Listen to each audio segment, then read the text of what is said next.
কথায় আছে সংসারে নাকি সকল রোগের ওষুধ আছে। যদি আপনি নিজের শরীরকে ভালোবাসেন তাহলে ব্যায়াম করুন, যদি নিজের নিঃশ্বাস প্রশ্বাসকে ভালোবাসেন তাহলে প্রাণায়াম করুন, যদি আপনি নিজের আত্মাকে ভালোবাসেন তাহলে ধ্যান করুন, কিন্তু যদি আপনি নিজের জীবনকে পরমাত্মাকে ভালোবাসেন তাহলে সকলকে ভালোবাসতে থাকুন। এই ভালোবাসা অত্যন্ত গুরুত্বপূর্ণ এবং আবশ্যক।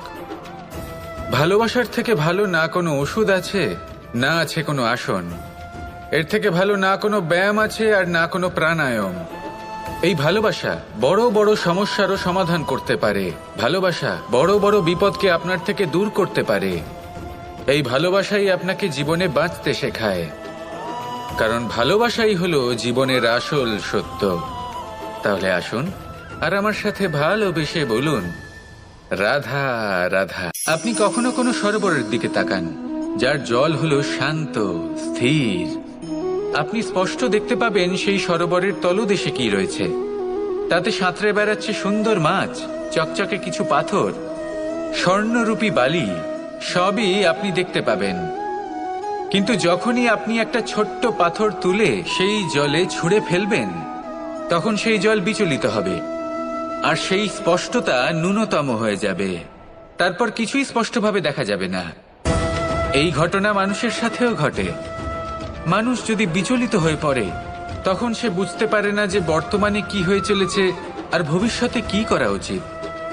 কিন্তু সেই মানুষ যদি শান্ত থাকেন, স্থির থাকেন, ধন্যাত্মক থাকেন, তাহলে নিশ্চিত রূপেই বুঝতে পারবেন যে বর্তমানে কি করতে হবে আর ভবিষ্যতে কি করতে হবে। তাই নিজের মধ্যে সেই স্থিরতা আনুন, সেই ধৈর্য ধরুন, নিজেকে শান্ত রাখুন আর সবার মধ্যে ভালোবাসা ছড়িয়ে দিন। এই মন প্রসন্ন হয়ে বলবে, রাধা রাধা।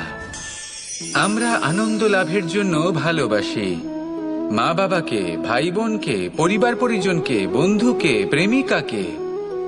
আমরা চাই যে সকলে যেন আপন হয়ে থাকেন, আমাদের কাছে থাকেন।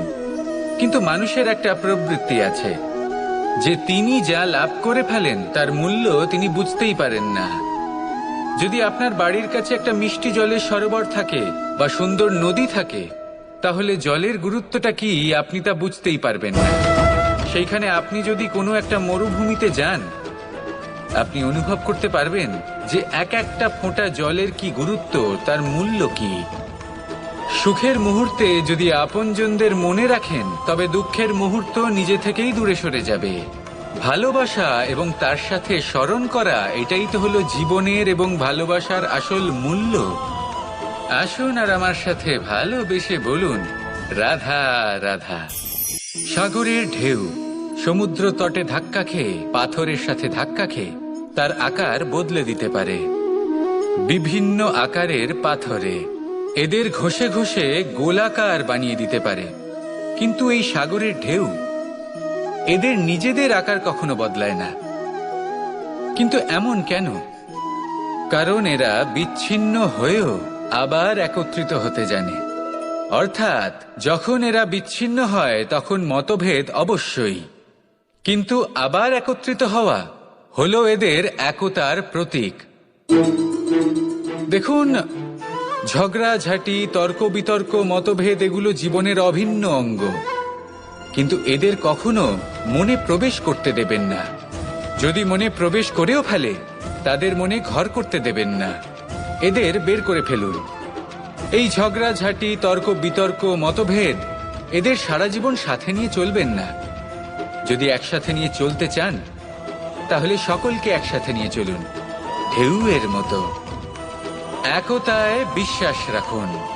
একসাথে মিলে যদি এগোতে থাকেন, তাহলে অনেক দূর পৌঁছবেন। নয়তো শুধু দূরের কথা ভেবেই যাবেন। কি চান সেই সিদ্ধান্ত আপনারই। আসুন আর আমার সাথে ভালোবেসে বলুন, রাধা রাধা। নেকড়ে, নেকড়ের বিষয়ে আমরা সকলে জানি। ওরা খুবই নিষ্ঠাবান এবং অত্যন্ত সতর্ক থাকেন। ছোট ছোট মূর্খতা করে বসেন। এনারা হাড় চিবোতে খুব ভালোবাসেন, কিন্তু চিবোতে চিবোতে এদের মাড়ি ছড়ে যায়, সেখান থেকে রক্তপাত হতে থাকে। সেই রক্ত ওনারা পান করেন আর ওনাদের মনে হয় এই রক্ত হাড় থেকেই পাচ্ছেন।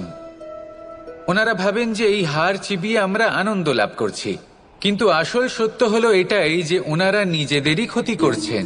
আমরা মানুষ, আমাদের সাথেও এমনটাই হয়। কখনো কখনো ভুলবশত আমরা এমন কোনো কাজ করি আর আমাদের মনে হয় যে আমরা বাইরে থেকে আনন্দ লাভ করছি, কিন্তু সত্য হলো এটাই যে আমরা শুধুই ক্ষতিগ্রস্ত হচ্ছি। এটা হলো খুব বড় একটা শিক্ষা যা আমাদের শেখা উচিত। তা হলো এটা যে আমাদের বোঝা উচিত যে কখন আমরা লাভবান হচ্ছি আর কখন ক্ষতিটাকেই লাভ বলে মনে করছি। এই শিক্ষা যদি আপনি প্রাপ্ত করতে পারেন তাহলে এই সংসারে আপনার থেকে বেশি প্রসন্ন আর কেউ থাকবেন না।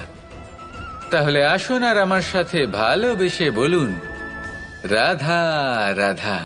একটা গরু যখন দুধ দেয় তখন তার একটা মূল্য থাকে। ওই দুধ থেকে যদি আপনি দই বানান তাহলে তার মূল্য বৃদ্ধি পায়। দই থেকে যদি মাখন বানিয়ে নেন তাহলে মূল্য আরো কিছুটা বেড়ে যায়। আর মাখন থেকে যদি ঘি বানিয়ে ফেলেন তাহলে মূল্য আরো অনেক বেশি বেড়ে যায়। কিন্তু এর কারণ কি? এরকম কেন হয়? কারণ হলো পরীক্ষা। দুধের মধ্যে যখন জোরন মেশানো হয় তখন দইয়ের টক ভাব চলে আসে। দুধের অস্তিত্ব বদলে যেতে শুরু করে। দুধকে নিজের অস্তিত্ব বদলে ফেলার দুঃখ সহ্য করতে হয়।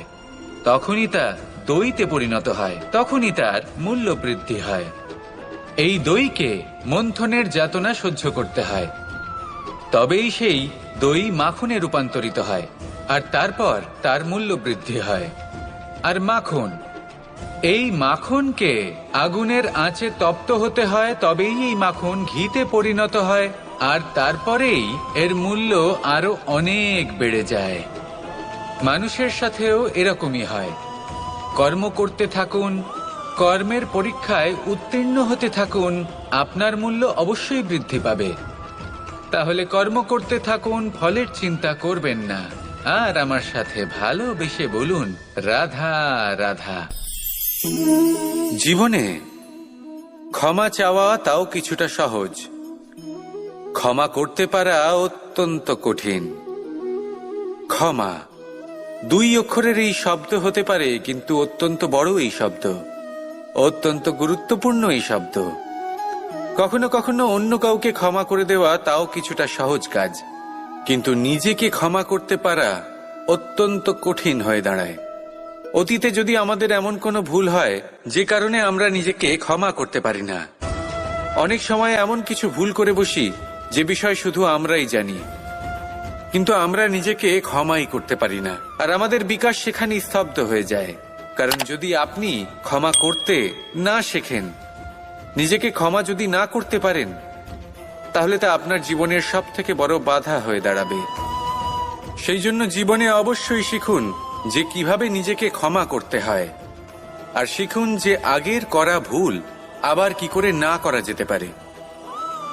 এই মন হালকা হবে আর প্রসন্ন হয়ে বলবে, রাধা রাধা। কখনো কখনো আমরা ভাবি যে কোনো ব্যক্তি যিনি ধর্মের পথে চলেছেন, যদি তার দ্বারা কোনো ভুল হয়ে থাকে তাহলে নিয়তি তাকে সেই মুহূর্তেই কঠোর শাস্তি দেন। কিন্তু সেই সব মানুষ যারা সংসারের সব থেকে বড় অধর্মী, বহু নিকৃষ্ট মানের কাজ করেন, তাদের নিয়তি অনেক সুযোগ দেন। তাদের নিয়তি এরকম কঠোর প্রহার করেন না। এই ভাবনা কখনো না কখনো মনে আসেই। ভেবে দেখুন কেন? আসলে জীবনকে বেশিরভাগ মানুষ একভাবেই দেখে থাকেন, বিভিন্ন স্তরে একে দেখা উচিত। এবার আপনি বলুন, এই সংসারে কোনো অধর্মী কখনো প্রেরণার উৎস হতে পারেন? কখনোই নয়।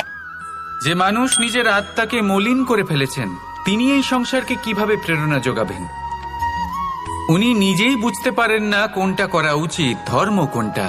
তাই নিয়তি তাকে একটা সুযোগ দেন, এটা বোঝার সুযোগ দেন যে কোনটা উচিত, কোনটা ধর্ম। সুযোগ দেন নিজের বিবেক জাগিয়ে তোলার, তাকে সুযোগ দেন নিজের অন্তরাত্মার ডাক শোনার। যখন তাতেও কাজ হয় না, তখন নিয়তির কাছে একটাই পথ বাকি থাকে, আর তা হলো মহাবিনাশ। মহাবিনাশ হয়তো দেরিতেই আসতে পারে, কিন্তু তা অবশ্যই আসবে। আর যখন মহাবিনাশ আসে তখন মহাবিনাশের যন্ত্রণা সমগ্র মানব জীবনের যন্ত্রণার থেকে অনেক বেশি হয়। এই কথাটা সবসময় মনে রাখবেন। আর অন্যদিকে যে মানুষ ধর্মের পথে চলছেন তার দ্বারা যদি কোনো ভুল হয়ে থাকে তখন নিয়তি তার পরীক্ষা নেন। কিছুক্ষণের জন্য মানুষের মনে হতে পারে নিয়তি তাকে কঠোর শাস্তি দিয়েছেন, কিন্তু সময়ের সাথে আমরা সবাই দেখি যে যখন সেই মানুষ সেই পরীক্ষায় উত্তীর্ণ হন, এই সমস্ত সংসারের জন্য প্রেরণার উৎস হয়ে ওঠেন। অর্থাৎ নিয়তি প্রত্যেক মানুষকে তার কর্ম অনুসারে উচিত ফলও দেন, উচিত শাস্তিও দেন। পার্থক্য হলো শুধুমাত্র সময় আর আপনার দৃষ্টিভঙ্গির। তাই ধর্মের পথে চলুন আর আমার সাথে ভালোবেসে বলুন, রাধা রাধা। আমাদের জীবনে অত্যন্ত গুরুত্বপূর্ণ একটা আশা বসবাস করে, বিশ্বাসের রূপে। বিশ্বাস যা আমরা ঈশ্বরের ওপর করি, ভাগ্য প্রারব্ধের ওপর করি, নিয়তির ওপর করি। যখনই ভালো কিছু হয় আমরা বলি এ হলো ঈশ্বরের দয়া, যখন খারাপ কিছু হয় আমরা বলি এ হলো ঈশ্বরের মায়া। কখনো ঈশ্বর বা ভাগ্য বা প্রারব্ধ বা নিয়তি। আপনি নিজে কোথায় তা কখনো ভেবেছেন? আপনি বিশ্বাস করছেন ঈশ্বরের উপর, প্রারব্ধের উপর, কখনো নিজের উপর করেছেন? আমি আপনাকে একটা সহজ কথা বলি, যদি আপনি ঈশ্বরের উপর বিশ্বাস রাখেন, শুধুই ঈশ্বরের উপর বিশ্বাস, তাহলে আপনি সেটাই পাবেন যেটা আপনার ভাগ্যে লেখা রয়েছে। কিন্তু যদি আপনি নিজের উপর বিশ্বাস রাখেন, আত্মবিশ্বাস রাখতে শেখেন, তাহলে ঈশ্বর আর নিয়তি দুজনে মিলে আপনার ভাগ্যে সেটাই লিখবে যা আপনি চাইছেন। তাই মনে রাখবেন, সাফল্যের পথ হলো এই বিশ্বাস। নিজের আত্মবিশ্বাসকে ধরে রাখতে শিখুন, দেখবেন আত্মা প্রসন্নতায় ভরে উঠবে। তাহলে আসুন আর আমার সাথে ভালোবেসে বলুন, রাধা রাধা। মানুষ যখন কোনো শক্তি লাভ করে তখন সে নিজেকে বলশালী মনে করে। শক্তি লাভ করলেই তার মধ্যে অহংকার চলে আসে, অভিমান চলে আসে। তার কারণ হলো সে একটা সহজ কথা বুঝতেই পারে না। এই সব যা হচ্ছে সময়ের জন্য হচ্ছে। সময়ের থেকে বেশি বলশালী আর কেউ নেই। এই সময়ের জন্যই রাবণ ভক্তি দ্বারা কৈলাস পর্বত তুলে নিয়েছিলেন। আবার সেই সময়ের জন্যই, সেই কারণেই রাবণকে বধ হতে হলো। তার সাথে সাথে রাক্ষস কুলও ধ্বংস হয়েছিল এবং লঙ্কাও ভস্ম হয়ে গেছিল। দেখতে গেলে জন্ম থেকে মৃত্যু পর্যন্ত এই যে সময়, সেটাই হলো জীবন। কিন্তু তার মধ্যেও যা সময় আসে কোনো কারণেই আসে। সেই সময় আমরা যাপন করে কিছু শিখতে পারি। তাই আজ যে সময় আপনার হাতের কাছে আছে তাকে মুষ্টিবদ্ধ করে রাখুন, তাকে সামলে রাখুন, তাকে সংযত করে রাখুন, অনুভব করুন, তার থেকে কিছু শিখুন, তাকে কোনোভাবেই ব্যর্থ হতে দেবেন না। আর এটা জেনে রাখুন যে ভবিষ্যতে যা কিছু হতে পারে, যা কিছু হতে চলেছে, সেটা না আপনি জানেন আর না তা আপনার বশে রয়েছে।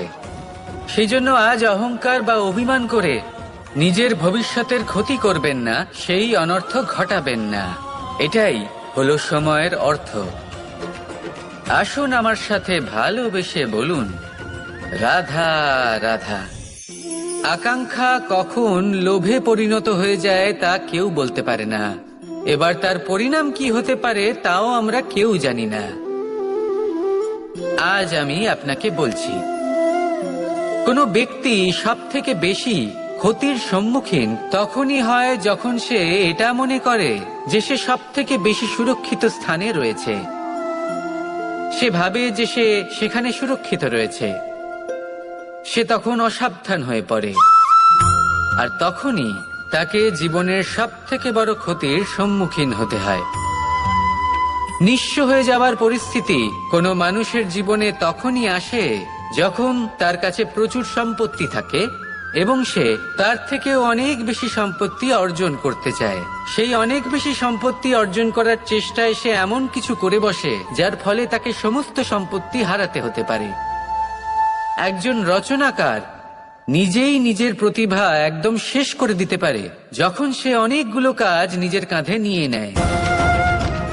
একটা গুরুত্বপূর্ণ কথা সবসময় মনে রাখবেন, আজ আপনি যেখানেই থাকুন না কেন, যেমনই যে কোনো স্থানেই থাকুন না কেন, এর পেছনে আপনার আকাঙ্ক্ষার একটা বিশাল ভূমিকা রয়েছে। কিন্তু মনে রাখবেন, আপনাকে শিখতে হবে যে কখন আর কিভাবে নিজের উচ্চাকাঙ্ক্ষাগুলিকে লাগাম পরাতে হবে, কারণ এটা অত্যন্ত আবশ্যক। তাই আসুন আর আমার সাথে ভালোবেসে বলুন, রাধা রাধা। ব্যায়াম, এই শব্দ আমরা সকলে শুনেছি, আর এটা সারা জীবন আমাদের সাথেই থাকে কোনো না কোনো রূপে। যখন আমরা জন্মগ্রহণ করি, চলতে শিখি, প্রথমে আমরা হামাগুড়ি দিয়ে চলি, পরে চলতে চেষ্টা করি কিন্তু পড়ে যাই। তখন আমাদের বাড়ির গুরুজনেরা আমাদের আটকান না। ওনারা মনে করেন এইভাবেই আমাদের সন্তান চলতে শিখবে, এইভাবেই তার পা আরো মজবুত হবে, যা অত্যন্ত গুরুত্বপূর্ণ। এইবার জীবনকালে যতই আমরা এগোতে থাকি, এই ব্যায়াম বিভিন্ন রূপে আমাদের সাথেই থাকে। কিন্তু আপনি কি জানেন যে এই ব্যায়ামের তাৎপর্য আসলে কি? আপনি কি জানেন এই ব্যায়ামের মর্ম আসলে কি? যখনই আমরা এই ব্যায়াম করি, আমাদের শরীরের মাংসপেশি ক্ষয় হয়। প্রথমে তা ক্ষয় হয়, তারপর আবার তা নির্মিত হয়। আরো শ্রেষ্ঠ, আরো শক্তিশালী মাংসপেশি আমরা লাভ করি। অর্থাৎ এই ব্যায়াম হলো সৃজনের বিজ্ঞান। এই ব্যায়াম আমাদের জন্য অত্যন্ত আবশ্যক। সেই জন্য জীবনে যখনই কোনো কিছু নষ্ট হয়ে যায়, চলে যায়, তখন হতাশ হয়ে পড়বেন না, তাকে পুনর্নির্মাণ করার চেষ্টা করবেন। আর এই শিক্ষা আমরা লাভ করি পাখিদের থেকে। যখনই বর্ষা হয়, ঝড় আসে, যখন পাখির বাসা ভেঙে চুরমার হয়ে যায়, তারা হার মেনে নেয় না। সে আবার অল্প অল্প করে সব খুঁজে একত্রিত করে আবার নিজের বাসা বানিয়ে তোলে, পুনরায় এক জীবনকে জন্ম দেয়, এক নতুন পরিবারকে জন্ম দেয়। তাই মনে রাখবেন, জীবনে এইভাবেই যদি আপনি নির্মাণ করতে চান, সৃজন করতে চান, তাহলে সেই নির্মাণের জন্য ভাঙনের অভিজ্ঞতা থাকা অত্যন্ত আবশ্যক। ভগ্ন বস্তুকেও সম্মান করা অত্যন্ত আবশ্যক। এই আচরণ মনে নিয়ে আসুন, মন প্রসন্ন হয়ে বলবে, রাধা রাধা। আমরা সকলেই কামনা করি, আমরা সবাই সেটা প্রাপ্ত করতে চাই যা আজ পর্যন্ত কেউ প্রাপ্ত করেনি, সেটা পেতে চাই যা আজ পর্যন্ত কেউ পেতে পারেনি, সেটাই কাছে রাখতে চাই যা আজ পর্যন্ত কখনো আমরা পাইনি। এবার সেটা কিভাবে করা যেতে পারে? যদি আপনি সেটা প্রাপ্ত করতে চান যা আজ পর্যন্ত আপনি কখনো পাননি, তাহলে আপনাকে সেটা করে দেখাতে হবে যা আজ পর্যন্ত আপনি কখনো করেননি। সেই চেষ্টা করতে হবে যা আজ পর্যন্ত কখনো করেননি, সেই পরিশ্রম করতে হবে যা আজ পর্যন্ত কখনো করেননি। তবেই আপনি সেটা পাবেন যা আজ পর্যন্ত কখনো পাননি। কারণ যেমন বীজ বপন করবেন, তেমনই অঙ্কুর আপনি লাভ করবেন। আসুন আর আমার সাথে ভালোবেসে বলুন, রাধা রাধা। কথায় আছে, যখন আপনি যুদ্ধক্ষেত্রে দাঁড়িয়ে, তখন শত্রুকে পিঠ দেখিয়ে পালিয়ে যাওয়া বা পিছু হটে যাওয়া অত্যন্ত অনুচিত যুদ্ধনীতি হয়। কথায় আছে যে শ্রেষ্ঠ যুদ্ধ নীতি হলো সেটাই যেখানে আপনি অস্ত্র হাতে নিয়ে এগিয়ে যান, সাহসের সাথে যুদ্ধ করে শত্রুকে পরাস্ত করে ফিরে আসেন। আর সেটাই আমি করেছিলাম। তখন মহাভারত রচনা হয়েছিল, কারণ তখন ধর্ম রক্ষা করা আবশ্যক ছিল। কিন্তু এমনও একটা সময় ছিল যখন আমি যুদ্ধ থেকে পালিয়েছি, কারণ তখন প্রজাদের সুরক্ষা বেশি গুরুত্বপূর্ণ ছিল। আমার গায়ে যুদ্ধ বিমুখ হবার কলঙ্ক লাগিয়েছিল। কিন্তু ঠিক আছে, আমি সেটাই করেছিলাম যেটা প্রয়োজনীয় ছিল। শ্রীরামও লঙ্কা গিয়ে রাবণকে হত্যা করার পূর্বে 4 মাস ধরে অপেক্ষা করেছিলেন। অপেক্ষায় ছিলেন কবে সেই সেতু সম্পন্ন হবে। তারপরে গিয়ে রাবণকে পরাস্ত করলেন, তাকে বধ করলেন। জীবনে কখনো কখনো থেমে যাওয়া বা পিছু হটে যাওয়া কার্যকর হতে পারে। এটা প্রত্যেক সময়ের উপরে নির্ভর করে। শত্রু যে কেউ হতে পারে, যখন খুশি আক্রমণ করতে পারে। কোনো মানুষ হতে পারে, আবার কোনো দানবও হতে পারে। আমাদের নিজেদের মানসিকতা হতে পারে, কোনো অসুখ হতে পারে, মহামারীও হতে পারে। সেক্ষেত্রে সেটাই করুন যেটা উচিত মনে হয়। দেখুন, প্রত্যেকবার নারায়ণ তো আপনাকে সাহায্য করতে আসবেন না। অনেক সময় মানুষকে নিজেকেই সেই বাধার সম্মুখীন হয়ে তাকে পরাস্ত করতে হয়। আর এমনিতেও কথায় আছে যে প্রত্যেক নরের মধ্যে নারায়ণ আছেন। তাই অন্তরের নারায়ণকে জাগ্রত করুন, আর যা সমস্যা আছে তাকে সমাপ্ত করে ফেলুন, তা সে যতই পিছু হটে করতে হোক না কেন। আসুন আর আমার সাথে ভালোবেসে বলুন, রাধা রাধা। মানুষ সত্যের সাথে অবগত হবার জন্য ব্যাকুল হয়ে থাকে, চিরকাল চেষ্টা করতে থাকে। জন্ম থেকেই তার মনে এই ইচ্ছে জাগ্রত হয় সত্যিটা কি সেটা জানতে। এবার এই ইচ্ছে এটা পূর্ণ কিভাবে করা যেতে পারে? কারণ মনে হয় যে জ্ঞান অর্জন করলেই এই ইচ্ছে পূর্ণ হতে পারে। তাই কেউ কেউ জ্ঞানের পেছনে ছুটতে থাকেন। কেউ এটা ভাবেন যে এই ইচ্ছে পূর্ণ করা যেতে পারে ধন আর শক্তির দ্বারা, তাই তারা ধন আর শক্তি প্রাপ্ত করতে চান। কেউ আবার ভাবেন যে অন্তরের মন্থন দ্বারা এটা সম্ভব হতে পারে। এবার এটাও সত্যি যে মন্থন করলে অমৃত লাভও সম্ভব হতে পারে, কিন্তু তার জন্য এই মন্থন করার জন্য একটা উচিত দিকে অগ্রসর হওয়া প্রয়োজনীয়। উচিত সংযমের দ্বারা সামনে এগোতে হবে, আর কোনো আশা না করে সামনে এগিয়ে যেতে হবে, তবেই এটা সম্ভব হতে পারে। একটা বাদ্যযন্ত্রের কথা ভেবে দেখা যাক। তার থেকে সুর তখনই নির্গত হয় যখন তার তারগুলি ঠিক করে বাঁধা হয়। যদি বেশি বেঁধে ফেলা হয় তাহলে তার ছেড়ে যেতে পারে, আর যদি ঢিলে থেকে যায় তাহলে তার থেকে উচিত সুর নির্গত হবে না। একটা অত্যন্ত গুরুত্বপূর্ণ কথা মনে রাখবেন, সত্যকে লাভ করার প্রাথমিক আধার হল অনুশাসন। জীবনে এই অনুশাসন আনুন, সত্য আপনা আপনি আপনার কাছে চলে আসবে, আর এই মন প্রসন্ন হয়ে বলবে, রাধা রাধা। ধন মানুষের জীবনের সব থেকে বড় প্রয়োজনীয়তা, সেই অস্ত্র যার দ্বারা মানুষের জীবনের অনেক সংকট দূর করে দেয়া যেতে পারে, সেই মাধ্যম যার দ্বারা সংসারের সমস্ত জাগতিক সুখ স্বাচ্ছন্দ্য লাভ করা যেতে পারে। কিন্তু ধনের দ্বারা আমরা সবকিছু লাভ করতে পারি না।